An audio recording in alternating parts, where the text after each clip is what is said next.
Hello, Blue Jays fans, and welcome to a very special edition of the Jays from the Couch radio podcast brought to you by jaysfromthecouch.com. We've got a great episode for you on Saturday. We've never done a Saturday in the history of this podcast, but I think the Blue Jays trade deadline calls for it. So we're going to do a special post-trade deadline edition of the Jays from the Couch radio podcast. Don't forget, we stream live on YouTube, Facebook, and Twitter, where you can watch, add your comments, and we'd love to hear from you during this episode. What are your thoughts on the trade deadline that just transpired, the club coming home to Toronto for the first time in a dog's age?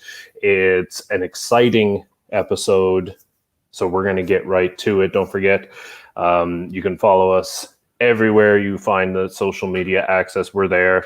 But for now, we're going to get rolling. I'm your host, as always, Sean Doyle. You can follow me on Twitter at Doyle JFtC. Like I said, we've got an exciting episode. We're going to break down the Blue Jays 2021 post-trade deadline fallout because, wow, yesterday was a crazy day in Blue Jays land, and we're going to dive right into it. And we've got a special guest joining us here in a little bit, covering for the Twins Daily, an independent Minnesota Twins site.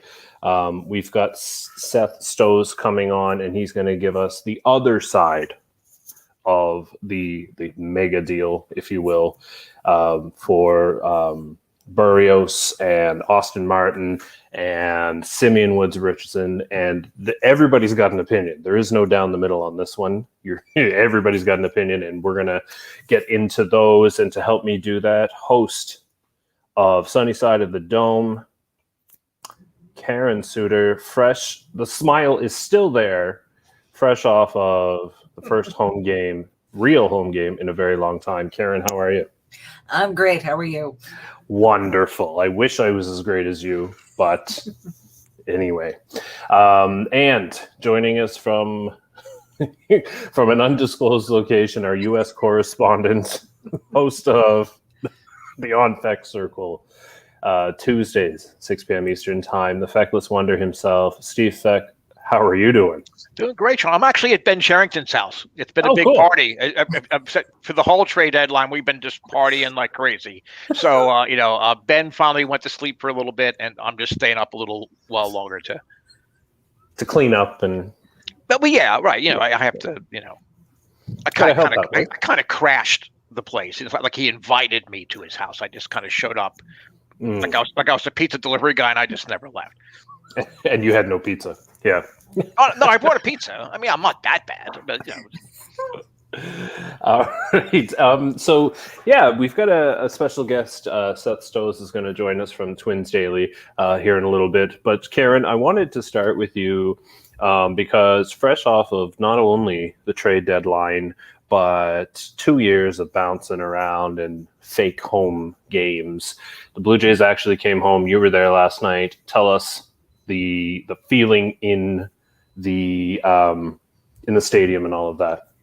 Yeah, it's hard to find the words to describe it. I mean, it was electric. They're allowed 15,000 people, but then I guess I didn't realize until after the game that meant all people, including employees. So when they posted the attendance on the Jumbotron, it was 13,000 and change, and then they made a big point of putting out of that sellout. Like, okay, so that's what they're allowed to have now. But I mean, 13,000 plus of us, it didn't feel like 13,000. People were loud. They were into the game. It was electric. And I mean, just I can't describe it. I mean, it was better than just about any actual home opener that I've ever been to. It was just, it was amazing that they were finally home. I mean, the team, a lot of them have said that they've missed being there. The Jays fans certainly missed having them to watch in person. Overall, they played a great game. Yeah, there was a little blemish or two, but yeah, a couple of home runs, some nice defense. Espinal, oh my God, I love Espinal. And ended the game like that. Like, wow, wow.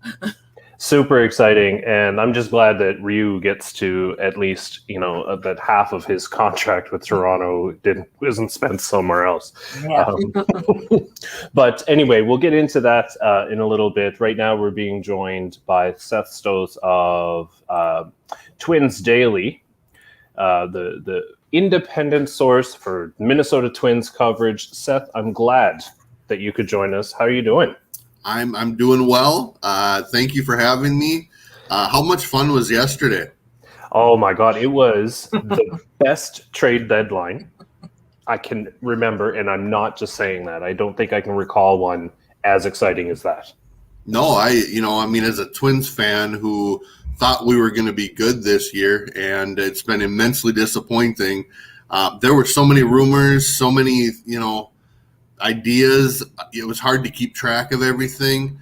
A lot of mixed emotions with some of the trades, but at the same time, we got to start looking forward. So I'm excited for the Blue Jays, and that will be my AL East team for the rest of the season. Well, it doesn't just have to be. It's only 2 months, Seth. I mean, you could. There's always next year too, right? Well, absolutely. I think you're going to be happy the next year and a half, and hopefully longer. Right.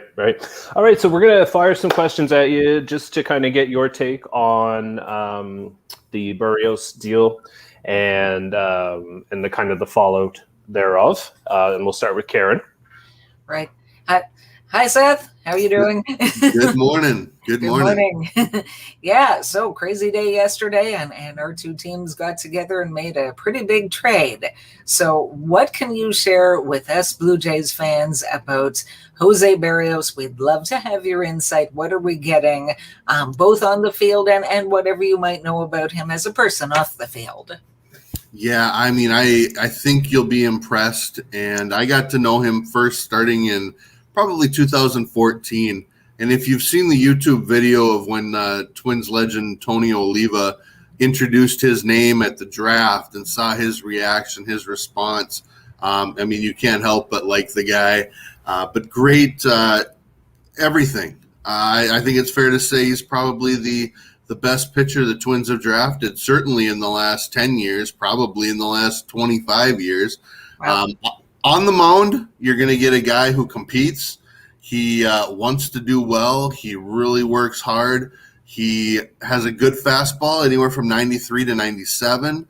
He's got a tremendous slider, which I'm sure you've seen video of, curveball, but also an improved changeup too, and he gets a lot of movement. So, you're going to get a guy who works tremendously hard. His workout videos in the offseason were always epic.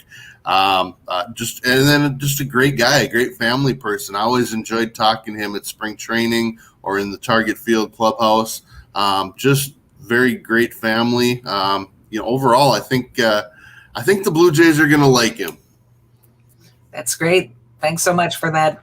Of course. And two, relatively healthy. Right. And I think for Blue Jays fans, that's for some reason, that's almost as important as what he can do when he is healthy. Very durable, right? Yeah. I think, in a recent start, he was, I want to say, third or fifth in Major League Baseball in innings pitched this year. And I know over the last 5 years, he's right there. He's reliable for 32, 33 starts a year, anywhere from 6 innings or so. Sometimes you might get some higher pitch counts and need the bullpen a little bit, but he's not Max Scherzer, he's not Garrett Cole, he's not those top guys, but he's right in that next category. I think Ryu would probably be in that same category, and if you get 2 of those guys going into the playoffs, which again we hope you make, you feel pretty good about that. Right. And to be fair, Garrett Cole isn't even Garrett Cole anymore. Not Good really. point. And it didn't take much. No.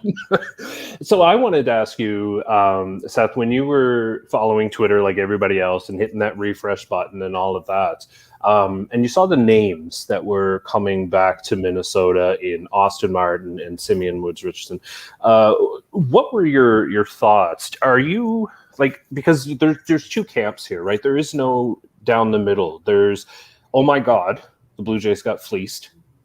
And then there's, who cares? Flags fly forever, right? So just go for it.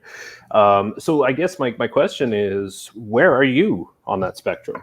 Well, and I'd love to hear your thoughts on this as well. But for me, when I saw the rumors, I mean, was Nate Pearson going to be included, which would have been exciting as well, although it was scary because of his injury history. Jordan, and I'll probably say it wrong. I apologize for not knowing the pronunciations, but is it Groshans or Groshans? Groshans, yeah. Groshans, okay. Those names weren't as exciting, but I really like Simeon Woods Richardson.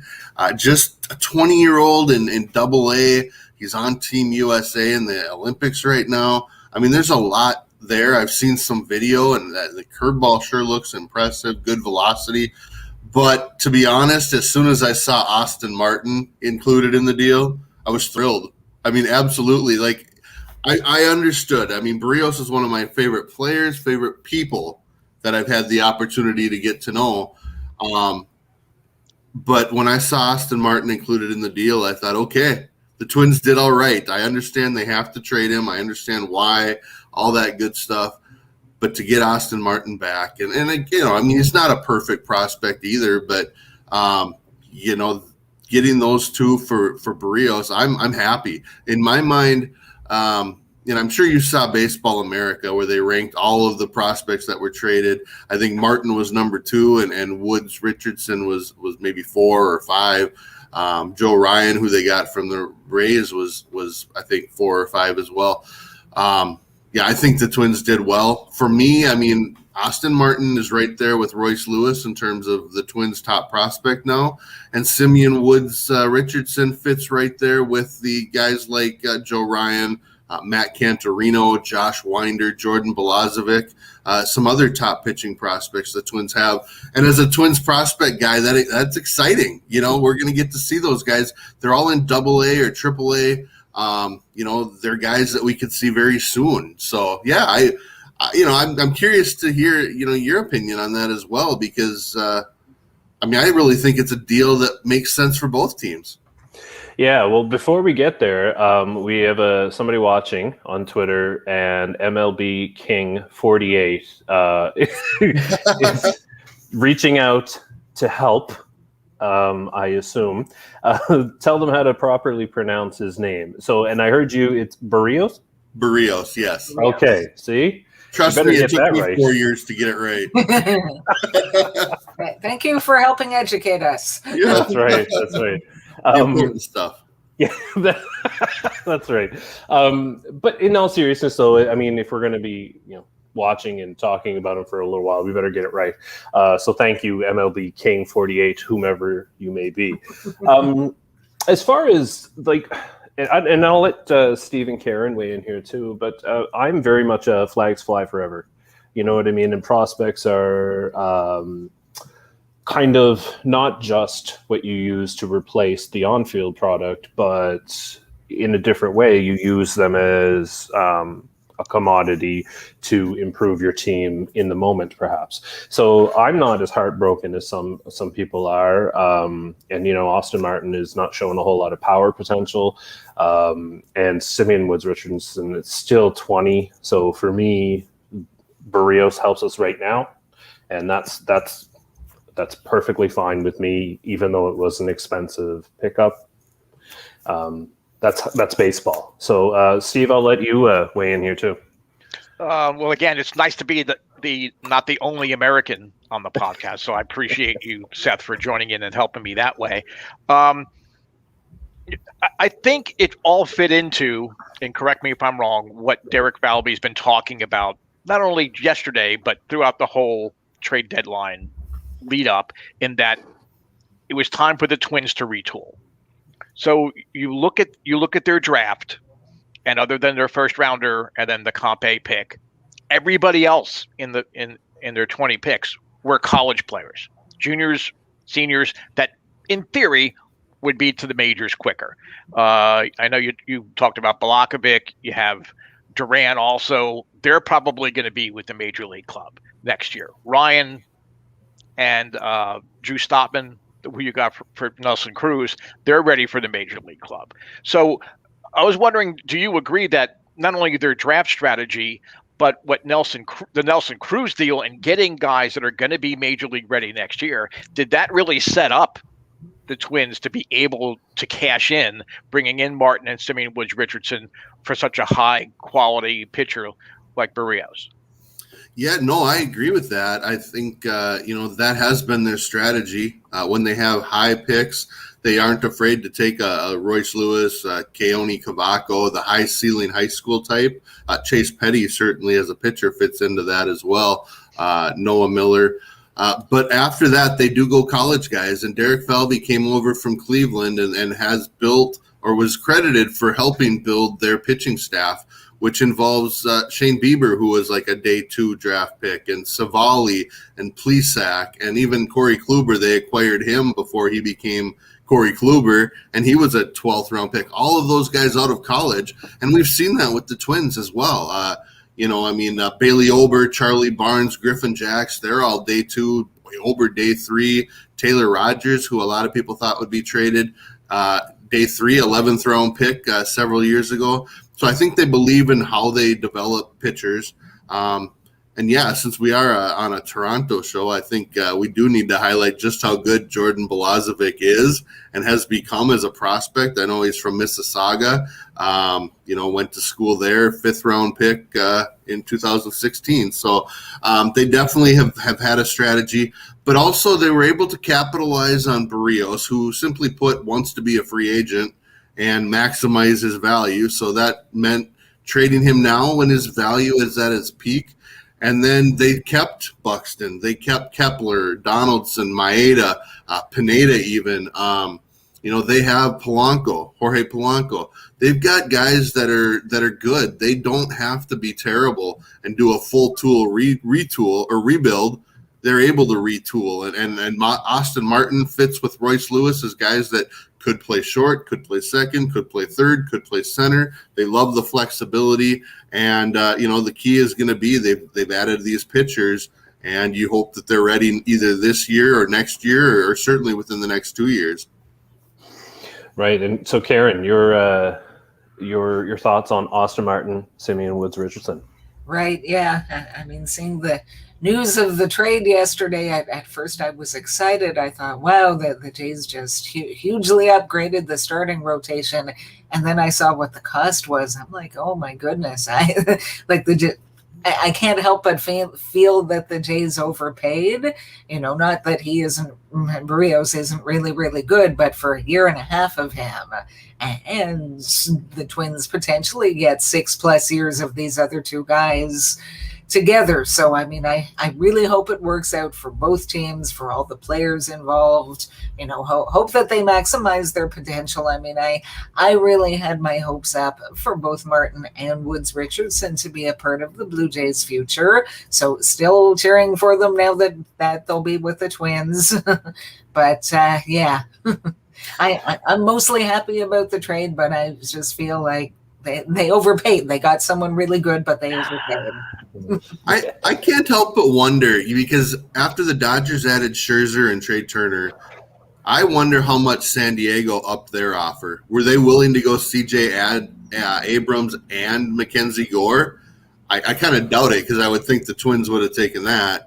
But they probably upped their offer to include at least one of them, and their system is full as well. So I'm sure that the Twins or Derek Falvey, Thad Levine used that in their favor to get Martin included, to get a top 20 or 25 universal prospect. And I mean, that's the negotiations of the trade deadline. And once Scherzer was traded, Berrios became the guy that was the top guy. So, Toronto went all in. it's fun to see.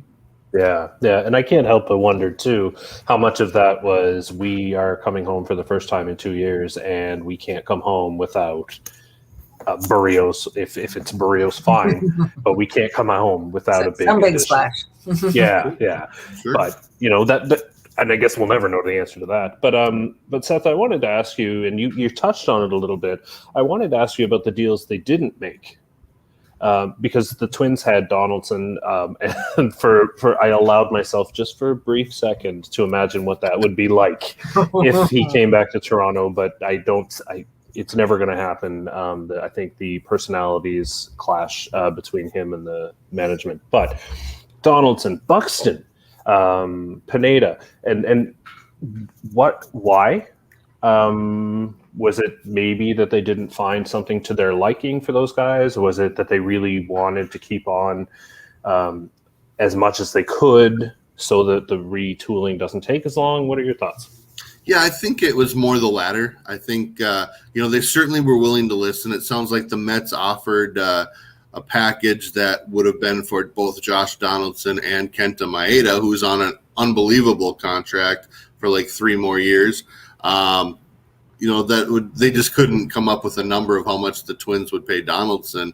I think the Twins would have been thrilled to get rid of that contract, even though he's played great. He's played. He's stayed healthy, even though he's had a few minor things, and he's been really good offensively and defensively. So I don't think they were looking to get rid of him so much. And I think if they would have done more of a full rebuild, I don't think you'd want him around for that. And he wouldn't want to be around for that.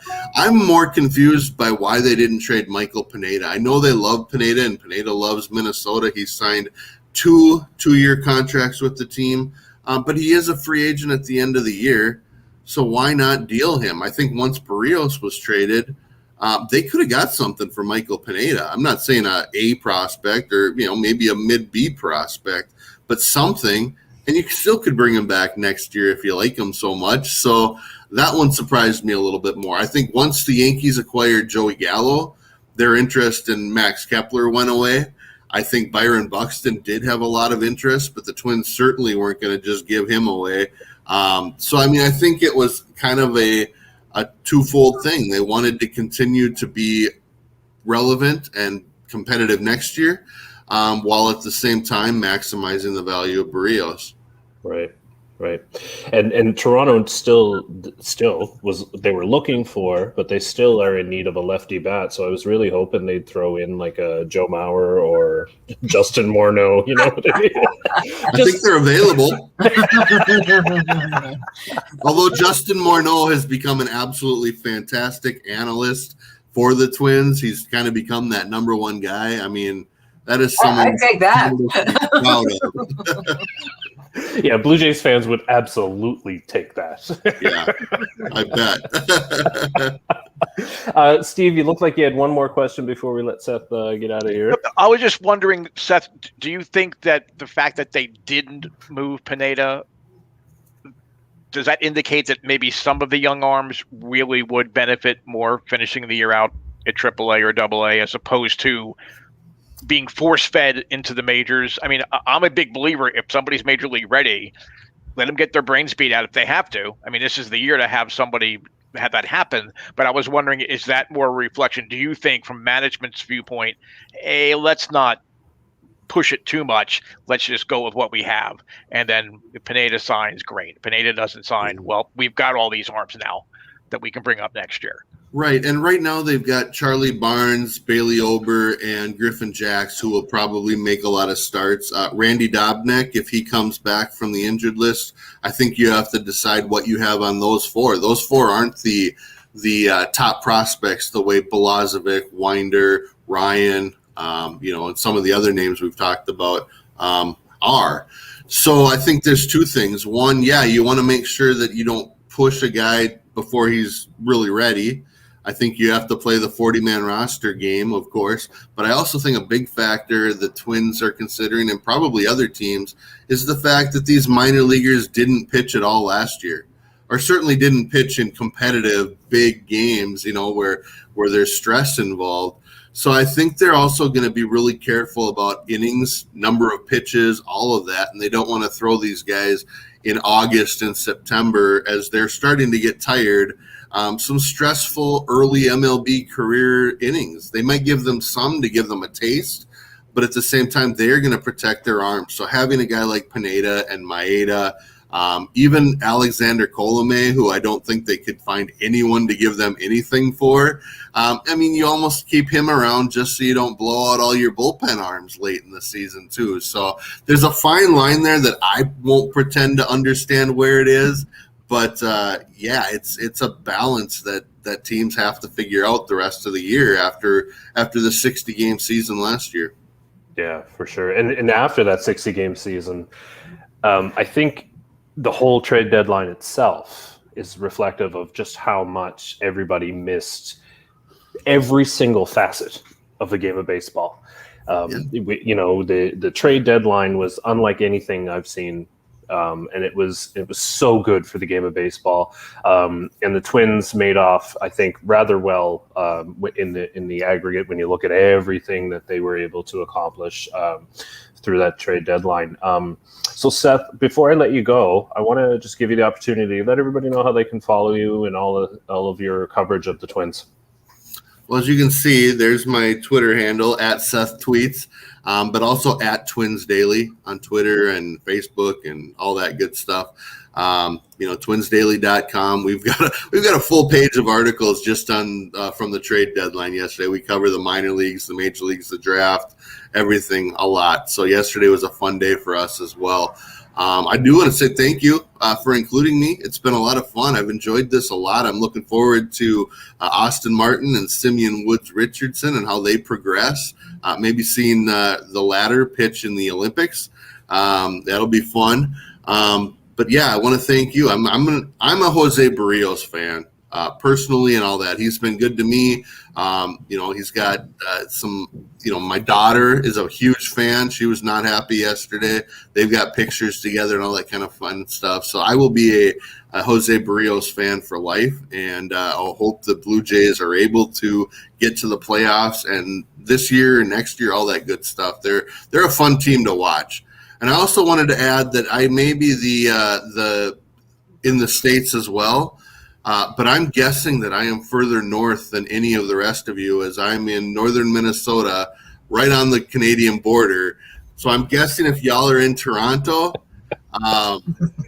my accent's probably very similar to yours because that's what I get told all the time.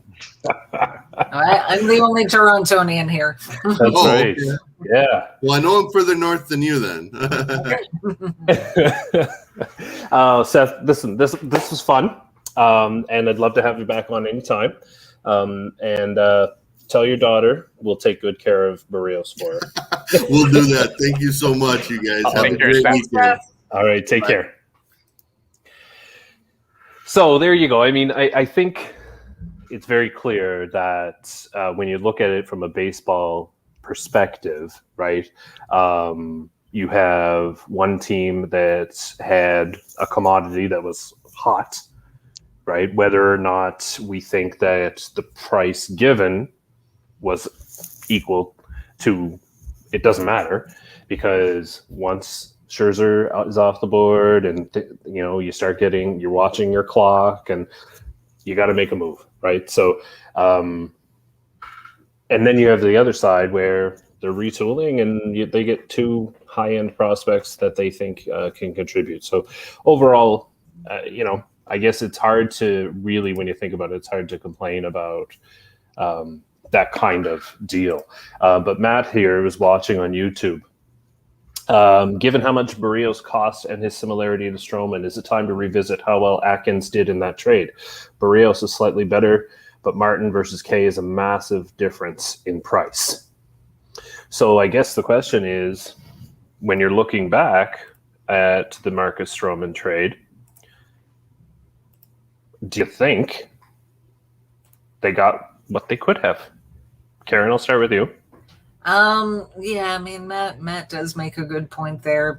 It's it's really hard to answer that question without being behind the scenes and knowing, what other offers did the Blue Jays have on the table for Marcus Stroman versus what was out there for Berrios this year. And yeah, I mean, if the market was similar, then maybe they didn't do quite as well as they could have. And it's so hard to say. I mean, I am still a Marcus Stroman fan, and I always will be. I mean, his personality is very well known.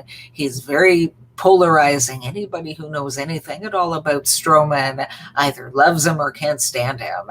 And I wonder if the perception, correctly or not, that he can be a bit of a troublemaker, if that might have reduced the available offers for him from competing teams back in 2019. It's so hard to say. But yeah, when you look at it from that viewpoint, it's a little bit discouraging. Yeah. Steve, what are your thoughts? Well, that's the Marcus Stroman of Jays from the Couch, who people either love or hate. Plus, being from the New York metropolitan area originally, I mean, if you told me last year that somehow the Jays would end up with Jose Berrios, but you're going to trade Marcus Stroman, I wouldn't even blink. I would say, fine, whatever I need to do to set that deal up, I do it. So, I mean, I know it's hard with prospects to say, boy, what they could be. And that does come back to burn you sometimes. But the bottom line is they haven't done it yet. So you really can't put a numerical value on what they could be until they do it. Right now, you have got 2 months of Jose Berrios in a race for a wild card spot. And if you think about it, it even sets them up for a wild card and a playoff, because let's say you need to use Ryu to win that final game. You've got Robbie Ray and Jose Berrios right behind him to start the first 2 games of the next playoff series. You got to feel pretty good about that. Mm-hmm. Okay, so I mean, I understand prospects are valuable and you have to have them, but you really have an excess of prospects in a good organizations, and that's something that Atkins and Shapiro, and when he was here, Ben Cherington did. They have all this extra things now. It's time to turn them into something better, and I think they did this, picking up Jose Berrios. Right. To answer Matt's question, I think that Stroman and Berrios are 2 different situations. I think the Blue Jays were looking at, let's just get whatever we can get for Stroman. I really believe, as Karen alluded to, that there were just personality conflicts. They didn't like the way he carried himself, and rightly or wrongly, I'm not agreeing with them. And so they were kind of more motivated to move Stroman than the Twins would be to move Berrios. The other thing, too, is that completely different trade deadlines, completely different contexts. And so, I don't know that you can compare the two. That being said, the fact that they got Simeon Woods Richardson and Anthony Kay for Marcus Stroman, I think you got to be okay with that. Could they have done better? Maybe, but they got what they got. And they turned, that plus Austin Martin into a playoff push. So at the end of the day, the names, if you take away the names and just look at the situations, I don't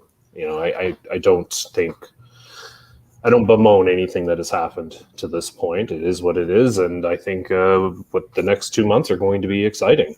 And that's what I choose to focus on, because you never know with prospects. I would rather, what is in front of you, what is now, than what could be 4 years from now or whatever. So anyway, we have 2 months now of a playoff push, right?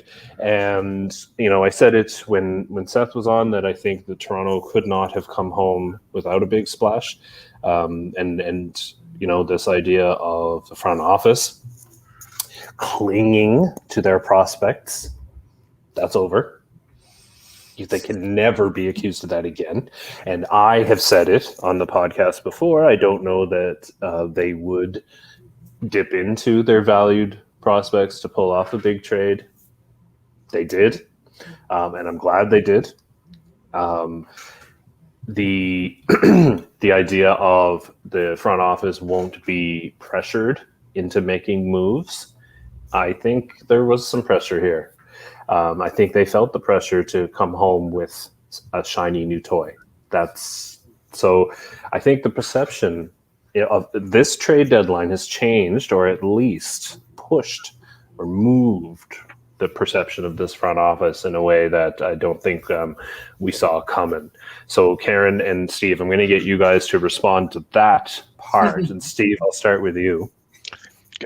I don't believe that there was pressure. I don't think Rodgers, I'm sure Rodgers said, well, we just got new checks, so that's fine. If you have to write checks, let's go. I think this is really indicative of Shapiro's business plan, where really he wants to dominate the Canadian market. Stop playing around with whether or not you get MLB time or .com time or whatever it is. Dominate your home market. And Toronto is unique. It is an entire country. I viewed it more as, okay, yes, it was a gutsy move, and I'm still in shock. I'm actually going to run out of heart pills now because I couldn't believe that this was actually happening. But I think it really was a way of saying, you know what?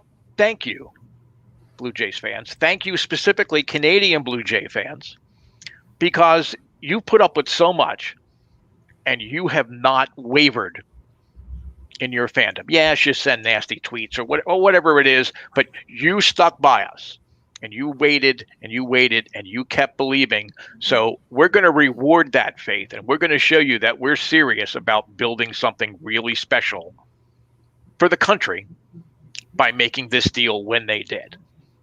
If they were still in Buffalo, this deal doesn't happen. I honestly believe this. This deal does not happen.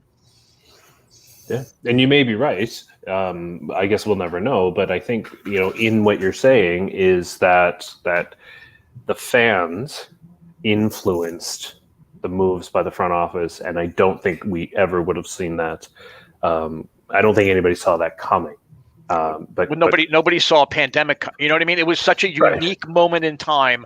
I really think that's where Shapiro's strengths are. He really knows marketing and business, and I think he really saw this as a special time. Right. Even if you're going to get criticized later for overpaying, this was a special time, and we needed to do it. Right, Karen, what are your thoughts?